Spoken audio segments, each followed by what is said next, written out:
तो गाइस मैं आज की वीडियो के अंदर नारुतो शिप्पुडेन का 221 वाला एपिसोड एक्सप्लेन करने वाला हूँ। तो गाइस चैनल पर नए हो तो प्लीज़ सब्सक्राइब कर लेना।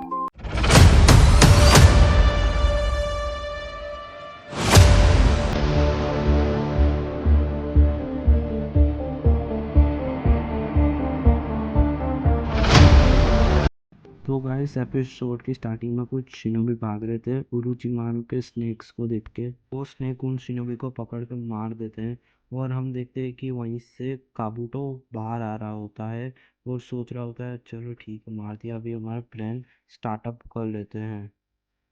फिर नेक्स्ट सीन में हम देखते हैं कि नारुतो कुछ कह नहीं होता है और गेराटोरा कहीं तो मंशोर तो नहीं हो लॉर्ड फुकासाकु बोल रहे होते हैं।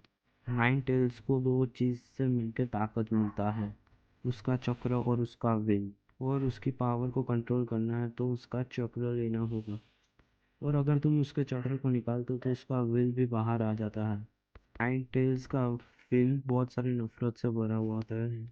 तुम चाहे कितने भी अच्छे इंसान हो लेकिन चाहकर भी वो तुम्हारे से निकाल उसके बाद तुम वो नफरत से तुम्हें टेक ओवर कर देगा। उसके लिए तुम्हारे पास एक स्ट्रॉन्ग विल होना ज़रूरी है। उसके साथ तुम्हारे अंदर कोई जरा सा भी नफरत नहीं होना चाहिए। फोर्थ होकागे ने नाइन टेल का चक्र थोड़ा लीक करने के लिए छोड़ दिया था। नारुतो को मिलने के साथ एक हो जाए नाइन टेल्स का चक्र। अगर ये सील खुल जाता है तो नाइन टेल्स का पूरा चक्र ओवरफ्लो हो जाएगा। लॉर्ड फुकासाकु कहते हैं कि जितना भी नाइन टेल्स का चक्र है वो बाहर आ जाएगा विल के साथ। से नारुतो का विल नाइन टेल्स के चक्र से कमज़ोर हुआ, वैसे ही नारुतो को वो पोजेस्ट कर लेता है। लॉर्ड फुकासाकु कहते हैं ये तो बुरा है, बता मुझे कब ये चाबी कभी इस्तेमाल किया गया है सील को खोलने के लिए। बोले हाँ, ये सील को खोलने के लिए एक बार जिराया बेटे ने ट्राई किया था।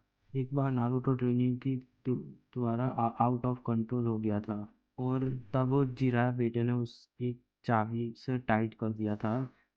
जिराया बेटे उसके ऊपर एक पेपर चिपका देते थे, ये थोड़ी देर के लिए शांत रहेगा, बस थोड़ी देर के लिए नाइनटेल्स की पावर सील रहेगी। दूसरे सीन में देखते हैं कि हम जिराया रुक जाता है और सोच रहा होता है। जिराया को चिंता था कि वो सिर कभी भी वीक हो सकता नहीं, कब नारुतो के अंदर नाइन टेल का चक्र ओवरफ्लो हो जाए। फिर जिराया कहते कि फिर मुझे ये ट्राई करना ही होगा। फिर नेक्स्ट सीन में देखते हैं कि गेराडोरा को बाहर निकाल देते हैं। नारुतो इसको देख के चौंक जाता है और गेराडोरा से बात कर रहे होते हैं। नारुतो देख के शॉक हो जाता है कि भाई ये आपके मुंह से बाहर कैसे आ गया। क्या हुआ जिराया, तुमने थोड़ी देर पहले ही मुझे समन किया था। देखो मुझे एक फेवर चाहिए, नाइन टेल्स की मेरे को जो सील है उसको थोड़ा और मुझे वीक करना है। फिर गेराडोरा बोलता है कि भाई ऐसा तो पॉसिबल नहीं है, फिर नाइन टेल्स का चक्र बाहर आ जाएगा। तो गेराडोरा बोलता है कि जिराया चाहता था कि नारुतो उस चक्र को कंट्रोल करे, कहाँ जो हुआ बताने लायक नहीं था। नारुतो कहता है कि हाँ मुझे भी पता है। फिर हम नेक्स्ट सीन में देखते हैं कि नारुतो थका हुआ वहाँ पे पड़ा हुआ होता है। फिर वहाँ पे जिराया सेंसे आके बोलते हैं नारुतो तुमने किया, तो बोलता है कि नहीं ये तो बहुत हैवी है, मेरे से ना हो पाएगा, और तुम फोर्थ होगा के सही हो, तुमने उनका राशिंगान सीखा है, अब तो तुम उठ जाओ। आपको पता भी नहीं है मैं खुश था उस दिन जब मैंने राशिंगान सीखा था, और ये ट्रेनिंग तो राशिंगान से भी बहुत मुश्किल है, मुझसे ना हो पाएगा। इसका मतलब है कि तुम राशिंगान गलती से सीख गए हो, तो लगता है मैं तुमसे ज़्यादा ही उम्मीद करके बैठा था। प्लीज़ मुझे पता है कि फोर्थ होगा बहुत कमाल के थे, बहुत अमेजिंग था उनका राशिंगान। हाँ फिर भी मुझे पता है। हाँ मुझे पता है बहुत टैलेंटेड है और एक प्रोडिजी थे। उन्होंने एक जुत्सु बनाया जो मैं भी सीख नहीं पाया, और उनके बाद वाले होकागे भी वो जुत्सु नहीं सीख पाए थे। क्या आप भी नहीं सीख पाए थे, नारुतो बोलता है कि मैं ऐसे होकागे कब बन सकता हूँ इससे जुत्सु सीख के। देखो नारुतो एक ही शिनोबी है जो ये जुत्सु को सीख सकता है, जो तुम हो। तुम सीख सकते हो नारुतो, क्योंकि तुम्हारे पास नाइन टेल्स चक्र का पावर है। ये उनका लेगेसी है फोर्थ होकागे का, ये सिर्फ तुम्हारे लिए दिया है। क्या ये तुम करने के लिए तैयार हो? हाँ जिराया सेंसे में करने के लिए तैयार हो। वहाँ पे आप देख रहे हो कि बहुत बड़ा धमाका हो रहा होता है, और जिराया सेंसे बहुत घायल थे। प्रेजेंट में उनको दिखाया जा रहा है कि नारुतो जब भी मैं ताकतवर बनने की कोशिश करता हूँ नाइन टेल का भी इतना ही पावरफुल बनता जा रहा होता है, की वजह से मेरे आसपास के लोगों को बहुत चोट पहुँच रही है। फिर गेराडोरा बोलता है कि सीन थोड़ा कमज़ोर हो गया उसके वजह से। तो फिर नेक्स्ट सीन में देखते हैं कि लॉर्ड फुकासाकु बोलते हैं कि हाँ इसकी वजह से हो रहा था ये, इसके कारण जिराया की बॉडी पर एक मार्क बन गया था। तो नारुतो बोलते हैं, मुझे बताओ ये मार कैसे बना। तो मैं बहुत टाइम पहले उरोचिमारू से लड़ाई करने के टाइम मैंने अपना व्हील नाइन टेल फॉक्स को दे दिया था और उसने बहुत तबाही मचा दी थी। तभी यामाटो बोलते हैं कि नाइन टेल्स का पावर तुम्हें बिल्कुल यूज़ नहीं करना चाहिए, क्योंकि तुम अपने टीममेट को ही जख्मी कर रहे हो और अपनी पावर का इस्तेमाल करना चाहिए भाई।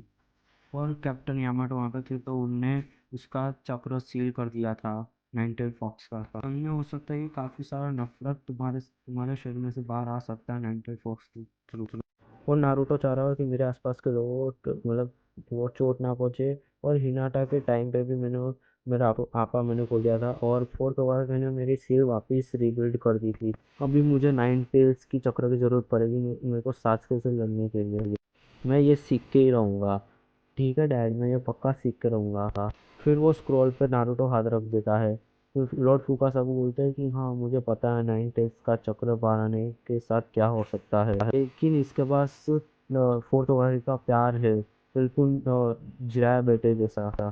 गिराडोरा बोलते हैं कि कॉन्ट्रैक्ट कंप्लीट हो चुका है, अपना मुंह खोलो प्लीज़। नारुतो बोलता है कि क्यों मैं अपना मुंह खोलूँ। तो गिराडोरा बोलता है कि बहुत बड़ा मुंह खोलो और वहीं पे गिराडोरा उनके अंदर चले जाते हैं। तब लॉर्ड फुकासाकु एक लात मारते हैं गिराडोरा को अंदर डालने के लिए। लॉर्ड फुकासाकु बोल रहा है कि कॉन्ट्रैक्ट कंप्लीट हो चुका है नारुतो बेटे, well done, keep it up. और हमें एक ऑक्टोपस को भी फाइंड करना होगा। अच्छा ठीक है, वो कहाँ मिलेगा? ये क्लियर तो नहीं है कि तुम्हें एक ऑक्टोपस वो तुम्हें आइलैंड में मिल सकता है और तुम्हें नाइन टेल्स की पावर कंट्रोल करने में वो तुम्हें मदद करेगा, वो ऑक्टोपस। फिर हम नेक्स्ट सीन में देखते हैं कि आमू ब्लैक ऑप्स थ्रू देखते हैं कि भाई वो जो शिनोबी काबूटो ने मार दिए थे वो आमू ब्लैक ऑप्स उनको फाइंड कर लेते हैं। काबूटो धीरे धीरे उरुची मारू जैसा बनता जा रहा है। सवाल है कि ये हिडन लीफ की तरफ तो नहीं जा रहा। काबूटो कहता है कि तुमसे मिलकर अच्छा लगा टोबी, मैंने सुना है कि तुम मादारा के नाम से फेमस हो। टोबी बोलता है कि मैं इम्प्रेस हूँ, तुमने मुझे ढूंढ लिया। काबूटो बोलता है फिर तुम्हें अंडर एस्टिमेट मुझे नहीं करना चाहिए। तभी टोबी बोलता है कि तुम सासुरी के स्पाई थे, तुमने आकाश की को धोखा दिया है। फिर हम देखते हैं कि काबूटो तो फिर एक जुत्सु करता है जिससे कि बहुत सारे बॉक्स आ जाते हैं। तभी वो टोबी देखकर उनको चौंक जाता है। फिर नेक्स्ट सीन में देखते हैं कि पूरे आकाश की मेंबर सब इंक्लूडेड की कवर्स आ जा रही है ऊपर। फिर ओटो भी बोलता है कि ये तो री एनिमेशन जुत्सु है, तुमने ये कहाँ से सीखा? ये एक फॉर्मिडन जुत्सु है जो सेकंड होकागे और लॉर्ड उरुचिमारू ने बनाया था और मैंने वो सीख लिया और मैंने री एनिमेशन जुत्सु को फाइनली सीख लिया है।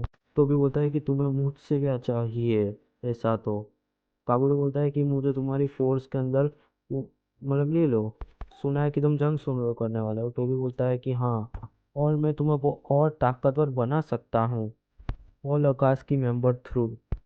फिर टोबी बोलता है कि तुम्हें क्या चाहिए इसके बदले? मुझे सांस के उच्चीहा चाहिए, उसके ऊपर मेरे को एक्सपेरिमेंट करने हैं। मुझे एक जीता जाता उच्चीहा चाहिए जिसके ऊपर मैं एक्सपेरिमेंट कर सकूं।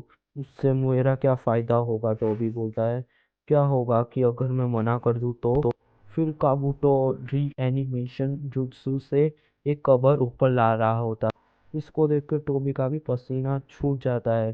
फिर काबूटो बोलता है कि फिक्र मत करो, इससे कुछ नहीं होगा तुम्हें। फिर टोबी हंसने लग जाता है। मुझे नहीं पता था कि तुम री एनिमेशन जुत्सु करोगे, तुम सच में बहुत ही चालाक हो। ठीक है, मैं तुम्हें सास्के उचिया दे दूंगा पर वॉर खत्म होने के बाद। फिर ठीक है, तुम अकात्सुकी में ज्वाइन हो सकते हो और उससे पहले कुछ करने की सोचना भी मत। फिर काबूटो बोलता है कि मादारा से और क्या ही उम्मीद कर सकते हैं। फिर टोबी बोलता है ठीक है चलो अंदर चल कर बात करते हैं। काबूटो फिर हर एक बॉक्स को बंद कर देता है। वहीं कहीं आम्बू ब्लैक ऑप्स के मेंबर्स काबूटो को फाइंड कर रहे होते हैं। फिर आंकू को यकीन हो जाता है। फिर वहाँ पे फिर ब्याकुगान से देखा जा रहा होता है कि वहाँ पे अकात्सुकी खड़े हुए होते हैं। उससे टोबी और काबूटो दोनों दिख जाते हैं। फिर वो डर जाता है कि काबूटो अकेला नहीं है, कहीं ये माधुरा उचिहा तो नहीं है जो मतलब उसके। फिर वो सभी लोग कंफ्यूज थे। और गाइस, और भाई प्लीज़ आप बैकग्राउंड की नॉइज़ को थोड़ा समझना क्योंकि अभी मेरे पास माइक नहीं है और मैंने अभी स्टार्टअप किया है। और गाइस प्लीज़ लाइक करते हुए जाना और आपको कैसा लगा मुझे कमेंट सेक्शन में भी बताना।